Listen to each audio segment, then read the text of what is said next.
নমস্কাৰ বন্ধু বান্ধৱীসকল, আশা কৰিছোঁ আপোনালোক ভালে আছে।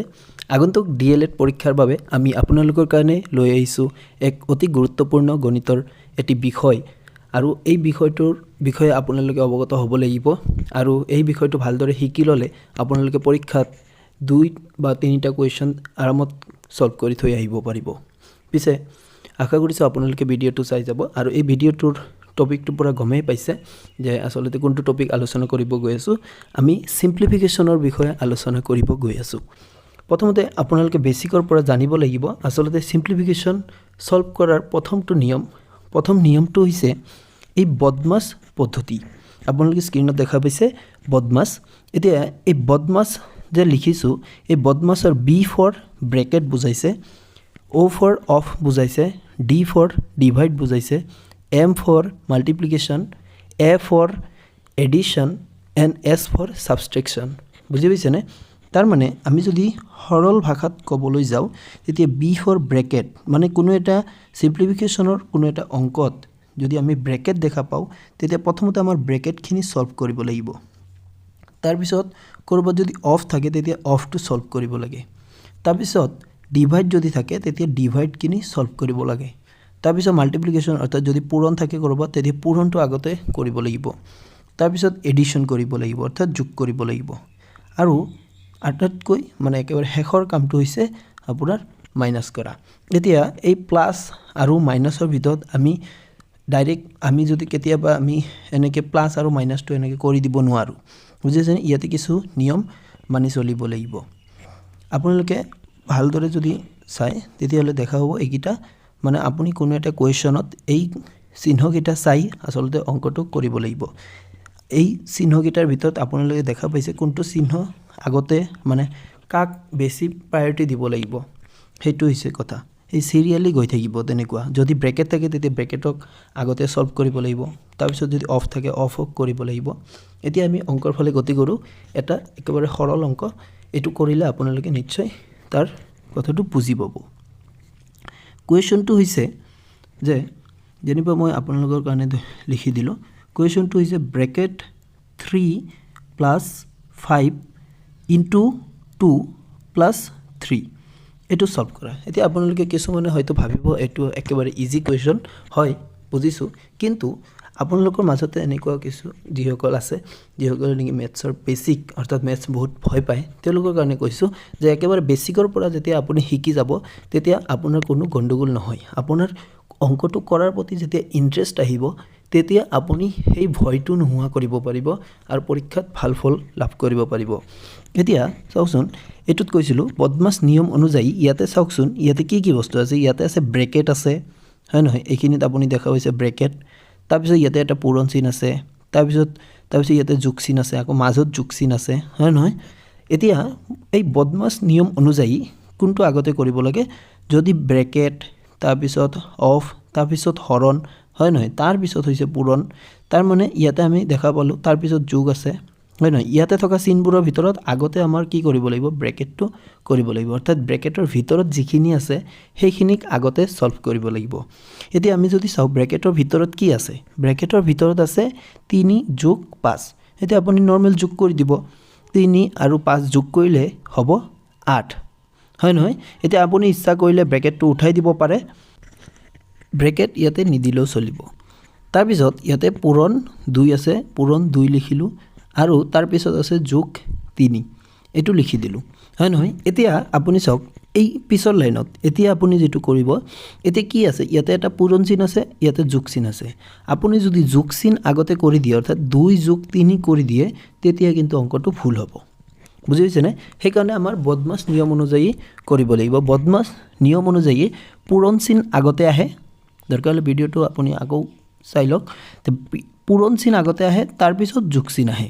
তেতিয়াহ'লে পূৰণ চিন যদি আগতে আহে তাৰমানে পূৰণটো আগতে কৰিব লাগিব, হয় নে নহয়? তেতিয়াহ'লে আমাৰ ইয়াতে এইখিনি পাৰ্ট আগতে কৰিব লাগিব। অৰ্থাৎ 8 + 2 কিমান হ'ব? 8 + 2 16 যোগ কিমান? 3। বুজি পাইছে? এতিয়া ইয়াতে আৰু কোনো ধৰণৰ চিন নাই, ইয়াতে যোগ কৰিব দিছে, আপুনি নৰ্মেল যোগ কৰি দিয়ক। 16 যোগ 3 কিমান হ'ব? 16 যোগ 3 19। এইটোৰ অংকৰ উত্তৰটো হৈছে 19। আশা কৰিছোঁ আপোনালোকে বুজি পাইছে।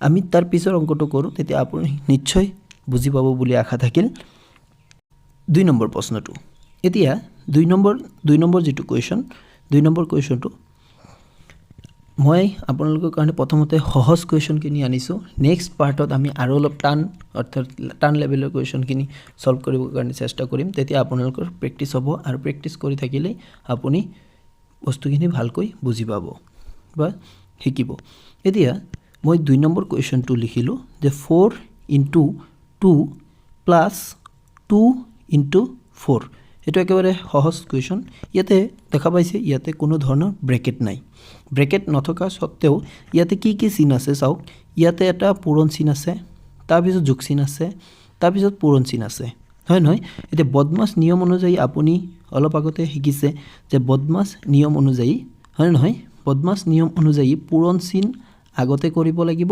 তাৰ পিছত যোগ কৰিব লাগিব অৰ্থাৎ যদি কোনো সিম্পলিফিকেশনৰ কোনো অংকত যদি পূৰণ চিন আছে তাৰ মানে পূৰণটো আগতে কৰিব লাগিব ইয়াতে পূৰণটো আগতে কৰি দিও যাক যে কাৰ মাজত পূৰণ আছে 4 আৰু 2 ৰ মাজত পূৰণ আছে 4 আৰু 2 পূৰণ কৰিলে কিমান হ'ব 8 তাৰ পিছত ইয়াতে আছে প্লাস দিলো তাৰ পিছত ইয়াতে আছে 4 আৰু 2 পূৰণ কৰিলে আকৌ ইয়াতে কি আহিব 8 আহিব হয় নহয় এই দুটা যেতিয়া যোগ কৰিম তেতিয়া কিমান আহিব 8 + 8 কিমান আহিব 16 একেবাৰে সিম্পল উত্তৰ বুজি পাইছে আশা কৰিছো এতিয়া ইয়াতকৈ আৰু অলপ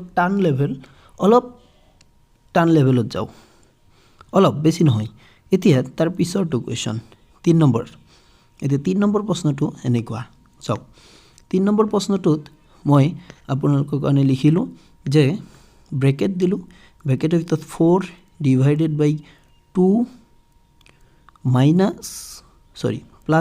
প্লাস 2 * 4 বুজি পাইছে এতিয়া এটো কেনেকৈ সলভ কৰিব চাওক কিছুমানে হয়তো পাৰিব তেতিয়া ভিডিওটো পজ কৰি সলভ কৰিবৰ কাৰণে চেষ্টা কৰক তাৰ পিছত আপুনি চাব যে উত্তৰটো আপোনাৰ হৈছে নে হোৱা নাই যদি ভিডিওটো চাই ভাল পাইছে তেতিয়া হলে ভিডিওটো লাইক কৰিব আৰু আপোনাৰ বন্ধু-বান্ধৱীৰ লগত ভিডিওটো শেয়াৰ কৰিবলৈ নাপাহৰিব আপোনাৰ লগে লগে আপোনাৰ বন্ধু-বান্ধৱী যাতে এই ভিডিওৰ দ্বাৰা উপকৃত হ'ব পাৰে আগন্তুক ডিএলএড পৰীক্ষাত আপোনাৰ সহায় হোৱাকৈ আমাৰ এই চেনেলে আপোনাক যথেষ্ট সহায় কৰিব যোৱা 2 বছৰ ধৰি ভাল উপকৃত ফলাফল লাভ কৰিছে শিক্ষাৰ্থীসকলে আপোনালোকেও নিশ্চয় সেই ফলাফল লাভ কৰিবলৈ সক্ষম হ'ব আমাৰ চেনেলৰ জৰিয়তে জড়িত থাকিব বুলি আশা থাকিল এতিয়া এটো কোৱেশ্চন কৰিবৰ কাৰণে ইয়াতে দেখা পাইছে আপুনি ব্ৰেকেট আছে তাৰ পিছত বাহিৰত পূৰণ চিন আছে হয় নহয় নিয়ম অনুযায়ী প্ৰথমতে ব্ৰেকেট সলভ কৰিব লাগে অৰ্থাৎ ব্ৰেকেটৰ ভিতৰত থকাখিনি প্ৰথমতে সলভ কৰিব লাগিব এতিয়া এইখিনি ব্ৰেকেট এতিয়া ব্ৰেকেটৰ ভিতৰত যদি চাও ব্ৰেকেটৰ ভিতৰত আকৌ দুটা চিন আছে এটা হৈছে হৰণ তাৰ পিছৰটো হৈছে যোগ হয় নহয় এতিয়া তো ব্ৰেকেটৰ ভিতৰত অৰ্থাৎ ব্ৰেকেটখিনি আগতে কৰিম তেতিয়া ব্ৰেকেটখিনিক যদি আগতে কৰিম বাহিৰখিনি এনেই বাদ পৰিল সেইখিনি পিছত তাৰ ব্ৰেকেটৰ ভিতৰত থাকিল ডিভাইড হয় নহয় আৰু তাৰ পিছত ইয়াতে থাকিল প্লাস চিন এতিয়া আপুনি গমে পাইছে কোনটো আগতে কৰিব লাগিব ডিভাইডটো আগতে কৰিব লাগিব হয় নহয় এতিয়া ব্ৰেকেটৰ ভিতৰত এই যে 4/2 হৈ আছে এইখিনি আগতে কৰিব লাগিব তেতিয়া ইয়াৰ এনসাৰটো কিমান আহিব যেতিয়া 4ক 2 ৰে ডিভাইড কৰিব তেতিয়া কিমান আহিব ইয়াতে 2 আহিব তাৰ পিছত থাকিল প্লাস আৰু এটা কি থাকিব ইয়াতে 2 থাকিব হয় নহয় এতিয়া আপুনি কিন্তু ইয়াতে ব্ৰেকেটটো দিব লাগিব প্ৰথমটো কোৱেশ্চনত যেতিয়া এটা সংখ্যা আছিল তেতিয়া কোনো ধৰণৰ ব্ৰেকেট দিয়া নাছিল কিন্তু ইয়াতে দুটা কোৱেশ্চন আছে তাৰ কাৰণে ব্ৰেকেটটো দিব লাগিব বুজি পাইছে এতিয়া ইয়াতে আমি যদি ব্ৰেকেটটো দিও তাৰ পিছত পূৰণ 4 লিখিলো এতিয়াও আকৌ ব্ৰেকেট আহিছে ব্ৰেকেটখিনি আগতে সলভ কৰিব লাগিব ব্ৰেকেট যেতিয়া আগতে সলভ কৰিম কিমান আহিব 2 + 2 কি আহিব 4 আহিব ইয়াতে এটা সংখ্যা আছে ইয়াতে ব্ৰেকেট এতিয়া নিদিলো চলিব তাৰ পিছত ইনটু 4 সেইখিনি বাহিৰৰ এতিয়া 4 * 4 আছে ইয়াৰ আনসাৰটো আপুনি গম পাইছে কিমান হ'ব 16 বুজি পাইছে নিশ্চয় আশা কৰিছো আপোনালোকে এনেকুৱা কোৱেশ্চনবোৰ প্ৰেক্টিস কৰি থাকিব তেতিয়া নিশ্চয় পাৰা হৈ যাব এতিয়া আপোনালোকৰ কাৰণে আজিৰ ভিডিওটো কাৰণে এটি হোমৱৰ্ক দি থৈ যাও নেক্সট ভিডিওত এই হোমৱৰ্কটোৰ এনসাৰটো আপোনালোকক জনাই দিয়া হ'ব এটো হৈছে আপোনালোকৰ কাৰণে হোমৱৰ্ক থাকিল আপোনালোকে নিজে প্ৰেক্টিস কৰি ইয়াৰ উত্তৰটো ক'বলৈ নাপাহৰিব হোমৱৰ্কটো হৈছে যে 4/2 * 3 - 6 + 2 এই কোৱেশ্চনটোৰ অৰ্থাৎ এই সিম্পলিফিকেশনৰ এই অংকটোৰ কুৱেশ্যনটো ছল্ভ কৰি আপোনালোকে কমেণ্টত জনাই থৈ যাব। যদি উত্তৰটো হৈছে আপোনালোকৰ লগে লগে ৰেছপণ্ড কৰা হ'ব। ধন্যবাদ।